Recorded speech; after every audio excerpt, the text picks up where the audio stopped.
provide like predictive medicine, and how we can tell that this patient will be ill, for example, in 2 years because AI algorithm actually diagnosed. Welcome to Tech for Founders podcast. I'm your host Panida, and today we have a special guest, Ligia Kornowska, a medical doctor, entrepreneur, and an expert in AI applications in healthcare. Ligia has been recognized as an influential figure and has been nominated by Forbes on both the 25 under 25 and the 30 under 30 list. With her extensive experience, Ligia will share her real-world examples, discuss data importance, and address challenges for women founders, explore ethical considerations, and provide advice on non-technical founders in leveraging AI for positive healthcare impact. Get ready to be inspired by Ligia Kornowska's expertise in AI and healthcare on this episode. Be sure to subscribe to our YouTube channel, Tech for Founders, to stay tuned for new episodes. As a health, tech, and telemedicine founder, could you please share your journey of founding tech and medtech startups? What motivated you to pursue innovation in the healthcare industry? Thank you for that question. So first of all, I am a medical doctor, so I studied at a medical university, and I always thought how to can help people in more scalable way than only through doctor-patient relation.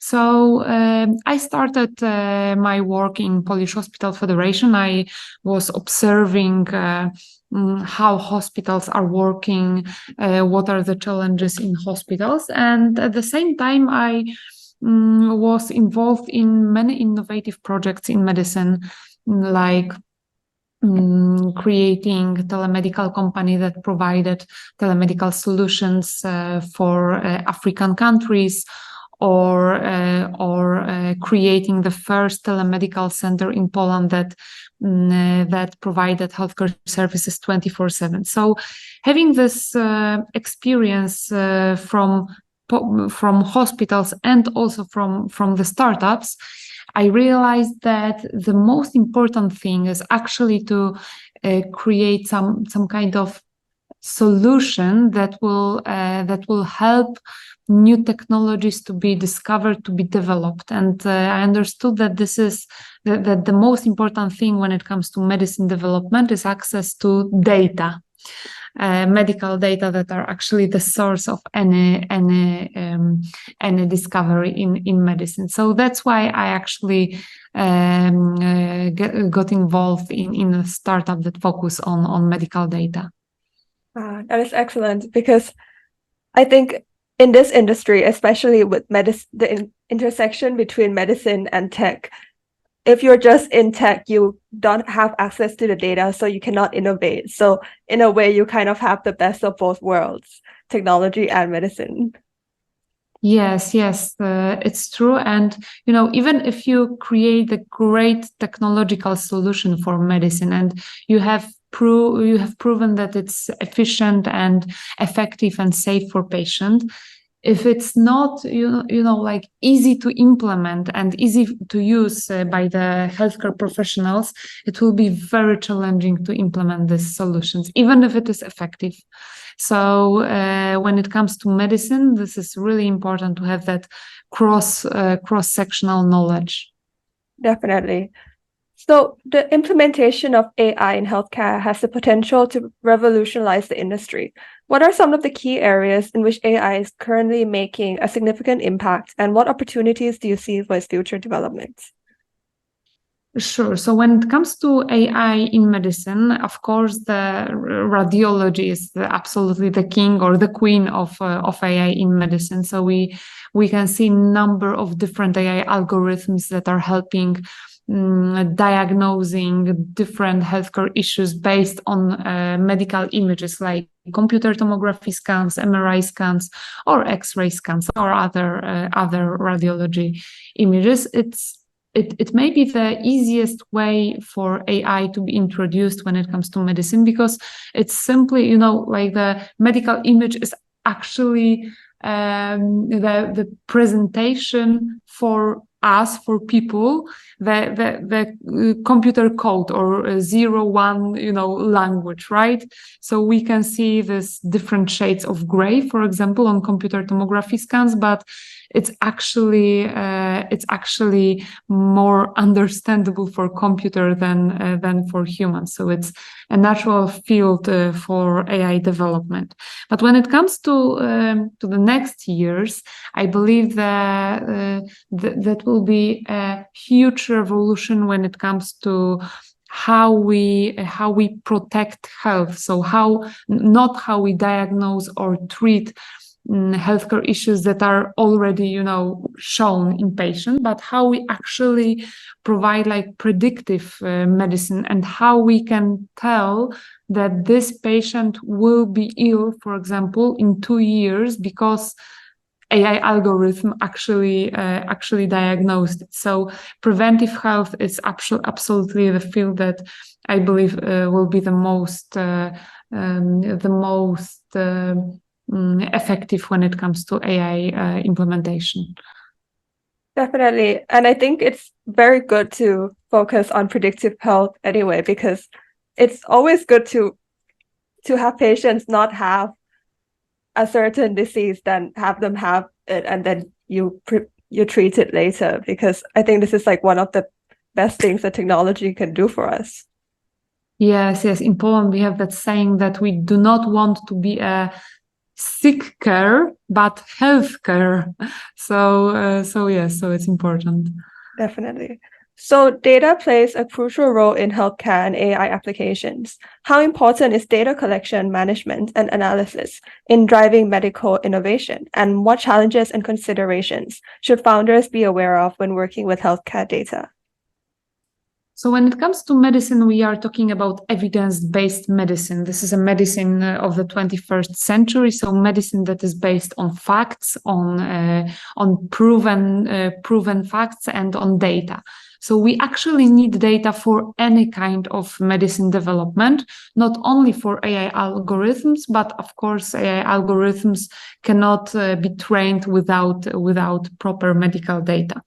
So access to medical data is actually one biggest thing that should be, provided for AI algorithm trainings. And it's very important because if we, for example, have access to data, but these are very limited data, for example, data from one patient groups, it may turn out that our AI algorithm is super effective when it comes to this one patient group, but is totally ineffective when it comes to other patient groups. So we have to make sure that there is a wide access to very different data sets to provide, creation of safe and robust AI algorithms to not to actually drive inequalities in healthcare between one and the other patient group. And what is really, really important here, that on the one hand, we have this huge need for securing access to medical data because we want medicine to be developed. But on the other hand, we have this huge thing about patients' right to privacy and patient right to decide what is going on with their data. So we have to really carefully balance this equation, and that's why we also engaged in this medical data donation scheme that actually allows patients to decide that they want to donate their data, the same they are, for example, donating blood, that they can donate their data for medicine development and AI algorithms development. I like that with you, like making it equivalent to donating blood, because you're kind of donating your data for innovation in healthcare that would help you as well. Yes, that's right. And I think especially with medical data, I always see in the news with hackers trying to access like medical data because it's so valuable. So I think it's very good that you see that as something that needs to be really secure as well. Yeah, cybersecurity is a hot topic right now in Europe, and I think that I hope so that hospitals are more and more aware when it comes to cyber threats, because it's not only about losing data or leaking data, but also losing access to the data. And if, for example, hospital lose access to its medical data, it may turn out that it's impossible to diagnose and treat patients that are, during the hospitalization, because there is no access to their medical records. So it's not only about, protecting the right to privacy, but also protecting the right to be treated in the best possible way, right? Definitely. So you've been recognized as an influential figure in AI in medicine and telemedicine. Could you highlight some real-world examples or success stories where AI has been successfully implemented to improve patient outcomes or healthcare processes? Sure. I have a number of these examples, but maybe I will tell you about one example from Poland and one example from the world. So in Poland, we implemented this AI solution that allows us to diagnose strokes faster. So before.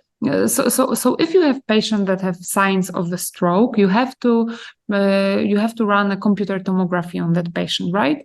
And sometimes it turns out that in the hospital that you are treated, for example, there is no radiologist, or there is only one radiologist for the whole hospital. So it's sometimes it happens that it takes a lot of time to actually assess this medical image, because you have a number of medical images to be assessed. And when it comes to stroke, every minute matters. We are talking about golden hour, golden 4.5 hours, and it is that every minute is actually your healthy mind, right? So we have in Poland, we have implementation of AI algorithm that helps to actually assess which kind of medical images should be diagnosed as the first ones by radiologists. And this AI algorithm shows that, for example, in this medical image, there is high potential of the stroke, for example, right? So it helped to fasten this path of patient coming to the hospital and having CT scan to patient that is treated because he or she was diagnosed with stroke. So it helped to fasten this patient path, and for sure it helped to save life in health for a number of patients. When it comes to the world, I like to tell about this one AI algorithm that is about detecting breast cancer in mammography. So this only one algorithm can lower the false negative diagnosis. So the situation that you have breast cancer, but it wasn't actually assessed in your medical images. So it lowers negative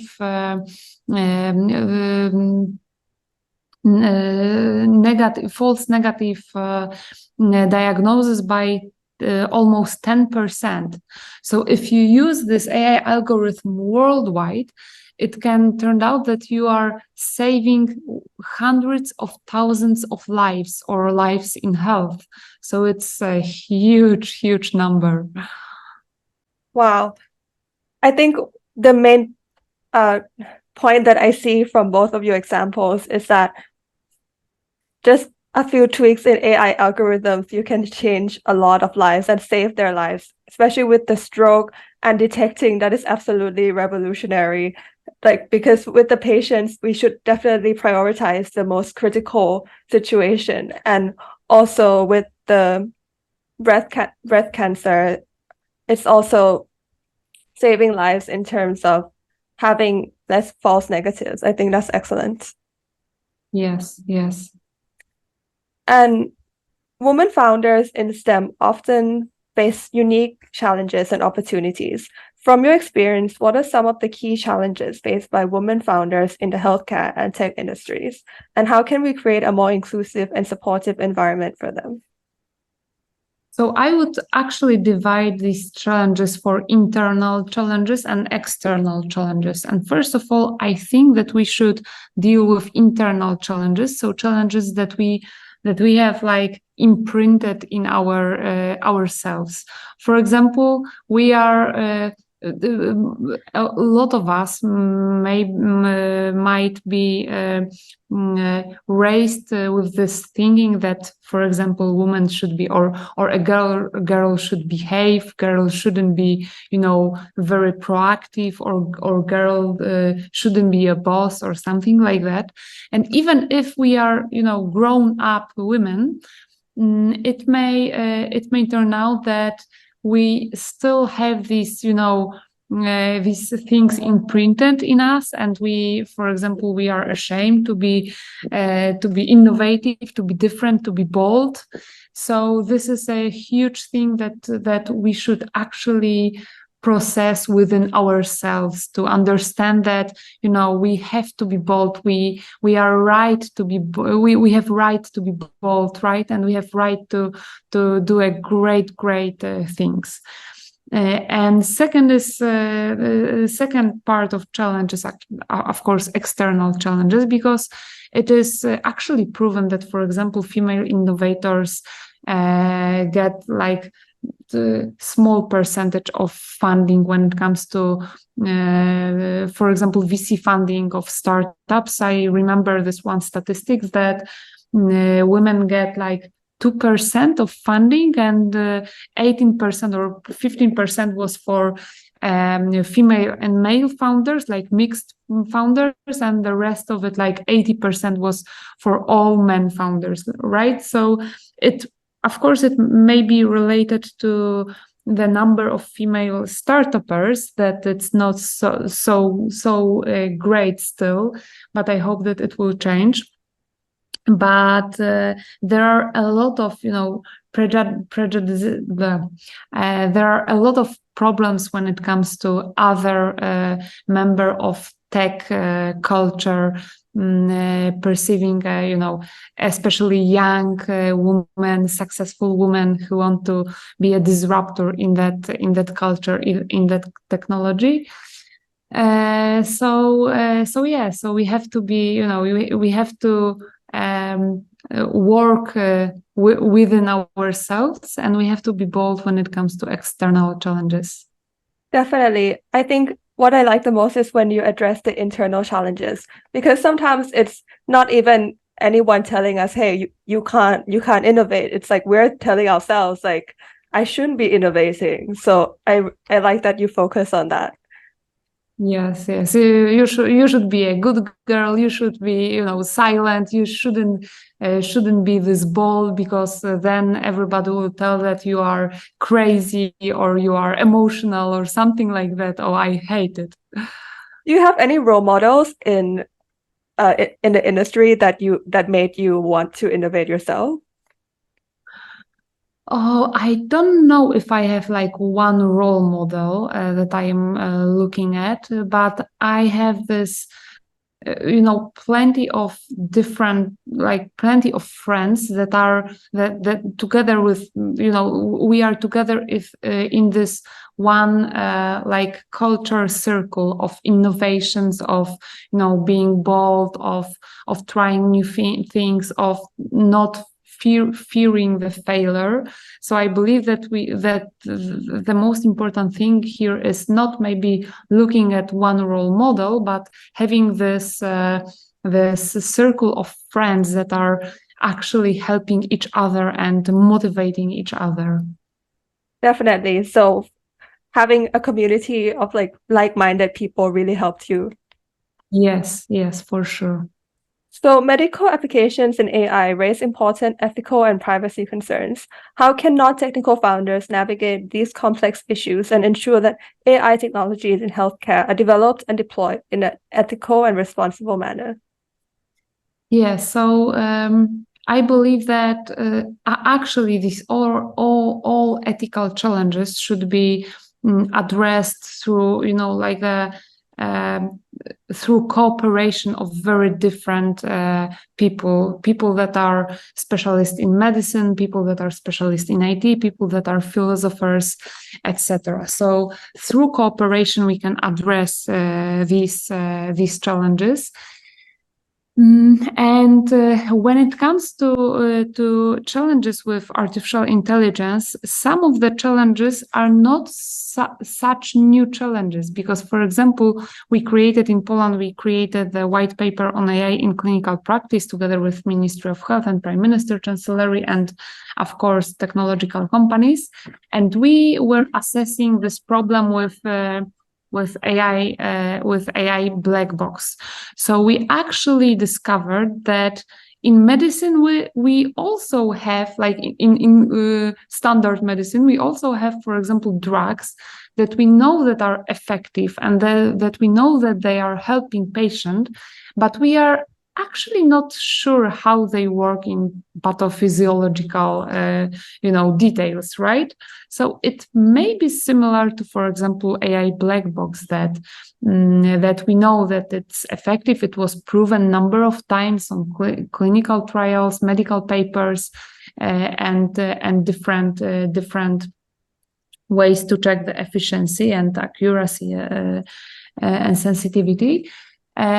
And still don't know what is going there, like in details, right?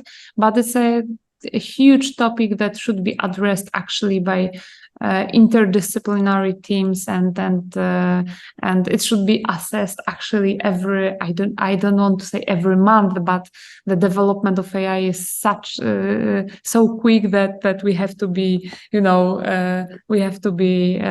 updated like every day actually.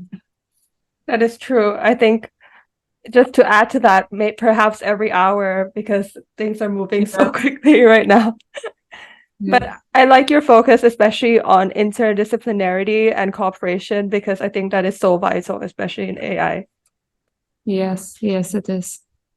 So can you discuss the role of telemedicine in expanding access to healthcare, especially in underserved communities or remote areas? What are some key considerations for non-technical founders looking to incorporate telemedicine into their healthcare solutions? Yes, so telemedicine, maybe I will start with that maybe it's not very popular for a managing director of Polish Hospital Federation to say, but actually I believe that the future of healthcare will be not hospital-based, but actually home-based hospitals. So you won't have to be in the hospital to be hospitalized and to be treated, but you will have an option to stay in home and be surrounded by the plenty of telemedical solutions, and you will be able to contact your doctors or nurses immediately through teleconference or video conference, and then we won't need such a great number of hospitals, right? And it's of course better for patients to be treated in home than in hospital. So telemedicine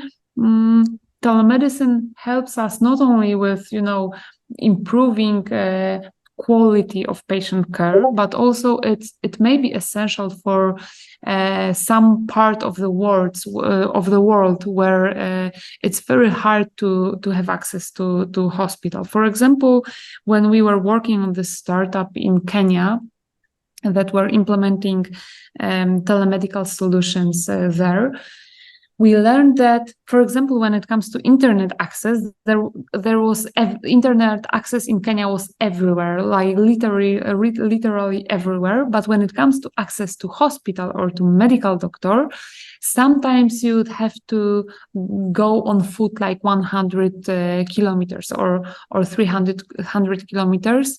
and it's not like 300 kilometers in the country that has a great infrastructure, and you can drive there for 3 hours and then you are in the hospital. Sometimes it's like all day trip, right? So having these telemedical solutions for patients that are in this remote area may be the only way to have a proper access to medicine, to medical doctor, to the nurse. So I believe that telemedical solutions are crucial, sometimes for just securing access to medical help, but also for in the future for improving quality of all of us, quality care of all of us. Definitely. So you see telemedicine as a future for everywhere, essentially, remote areas, non-remote areas, because it improves the patient experience as well, to be at home and having access to healthcare, and also remote areas where this really helps them. Yes, I believe so. So as the managing director of the Polish Hospital Federation, what are some of the key challenges and opportunities you've observed in the healthcare landscape, particularly in relation to digital transformation and the adoption of innovative technologies? So the most important challenge, I believe, is digitization of medical records. So creating and running and managing electronic health records. So we have it implemented already in Poland, but it's still an ongoing process. And I know that in some European, or in the most European countries, it's still a challenge to have, everything digitalized when it comes to medical care. And it's 21st century. You can, you can do everything through your phone, right? So the same should be when it comes to healthcare sector. And through digitization of medical care, of medical records, it may be, it will be possible to, for example, use this data for AI algorithms, but also to visualize what is the patient pathway, where are obstacles that we should work on, right? For example, if patient is waiting too long for some kind of specialist visit, we should see it, and then we can act on it based on data that we have. So this is the first challenge. And second is to actually implement innovative solutions in hospitals, because hospitals are, these are like big organizations that are actually conservative organizations, stable organizations.